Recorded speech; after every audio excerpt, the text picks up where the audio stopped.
A continuación vamos a hablar sobre los verbos condicionales. Y estos verbos condicionales son aquellos que se utilizan para expresar situaciones hipotéticas o imaginarias que están condicionadas a otra acción o evento. Por ejemplo, el verbo tener se va a conjugar de la siguiente forma cuando es un condicional.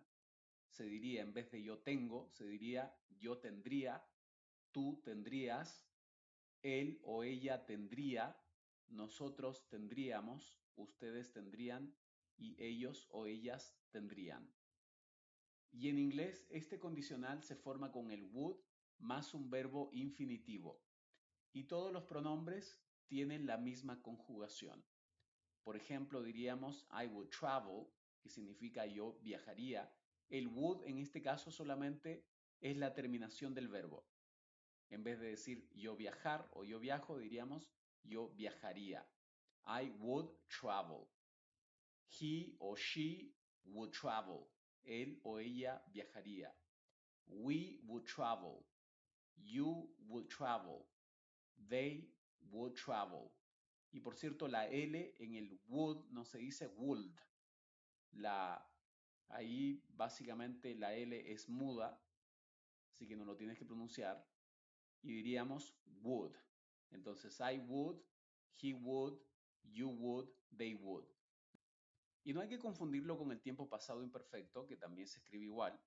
El contexto va a ser el que va a determinar si es que es el pasado imperfecto o es el verbo condicional que termina en ría o ia simplemente.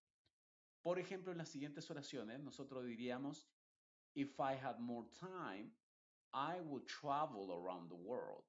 Si tuviera más tiempo, I would travel significa viajaría por todo el mundo.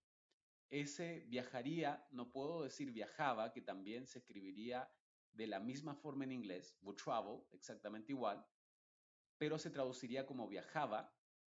En este contexto, sí, la palabra viajaba, que es el pasado imperfecto, no tendría sentido, por lo tanto necesitamos usar el verbo condicional viajaría. Y en la siguiente oración, if it rained, we would stay inside, pasa exactamente lo mismo. Si lloviera, nos quedaríamos. No es nos quedábamos, sino nos quedaríamos adentro. Y la tercera oración dice, I would buy that car if I had enough money. Yo compraría ese auto si tuviera suficiente dinero. ¿Te das cuenta que en ese contexto tendríamos que decir compraría y no compraba, por ejemplo? Compraba ese auto si tuviera, no tendría sentido.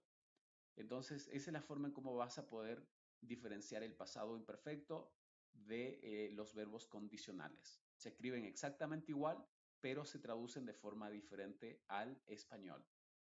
Y el would puede ser reemplazado por una D que va justamente junto al pronombre y va una comilla también entre el pronombre y esa D. Diríamos I travel, he'd travel o she'd travel o we'd travel o you'd travel. Pero se dice bastante rápido y a veces incluso ni siquiera lo vas a escuchar. They travel. A veces puedes pensar que simplemente dijeron they travel, pero en realidad dijeron they've travel con una D al final. Y el contexto va a decirte realmente si es que es un verbo normal sin esa D o es un verbo condicional como es el que estamos viendo. Y en oraciones negativas solamente vamos a agregar el not o el nt con esa comilla entre medio después del would.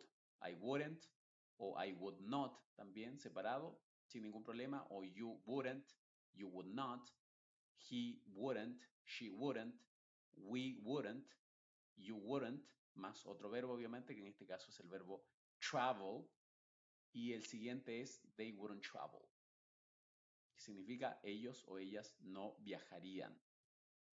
Pero en esencia, esa es la forma en cómo vas a crear oraciones negativas con el would. Y en oraciones interrogativas, vamos a iniciar con el would o el wouldn't y luego seguiremos con el sujeto. Lo mismo que pasa con el will, con el do, con el did, con el does, que van al principio y después viene el sujeto. Lo mismo pasa acá. Simplemente están cambiando de posición el sujeto con este verbo auxiliar. Wouldn't I travel, por ejemplo, no viajaría yo. Wouldn't you travel, no viajarías. If, por ejemplo, no viajarías si es que te pagaran el pasaje, supongamos. Wouldn't he travel, ¿te das cuenta?